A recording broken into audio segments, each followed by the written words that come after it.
Bohrs model afbilder et atom som en positivt ladet kerne og en negativt ladet elektron i kredsløb omkring kernen.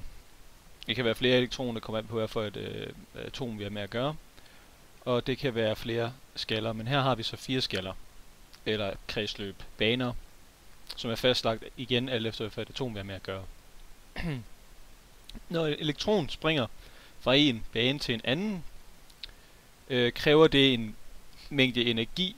Enten så skal den absorbere noget energi, den her elektron, for at kunne flytte sig ud i den næste bane, eller så skal den afgive noget energi for at springe tættere på kernen.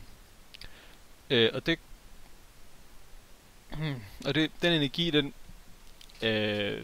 den kommer i form af fotoner.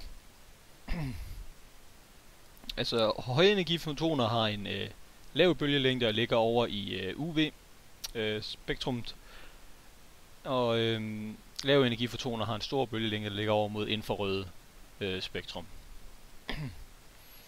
Når et elektron springer, så kan vi se det, måske hvis bølgelængden ligger inden for det synlige spektrum, så kan vi se det som enten absorption, når den skal springe ud til en bane, der ligger længere ud fra kernen, eller emission, når den springer ind. Det vi se her, at den absorberer den her en bølgelængde, en foton med bølgelængden 148 nanometer, for at springe ud til bane nummer 2. Og hvis vi er ud bane nummer 3, så absorberer den med næsten 492 nanometer, som er blå. Ja, det kan vi se i absorptionsspektrummet. Hvis vi laver det sidste hop, som så er 909 nanometer, det ligger altså udenfor. Det ligger her. De manglende streger er det lys, som elektronen absorberer. Den energi, den absorberer for at hoppe ud til en bane. Hvis den hopper ind igen, så emitterer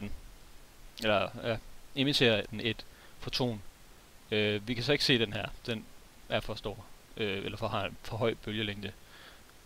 Den her kan vi se, den blå, kan vi se på emissionsspektrum, så ser vi kun det lys, som den afgiver.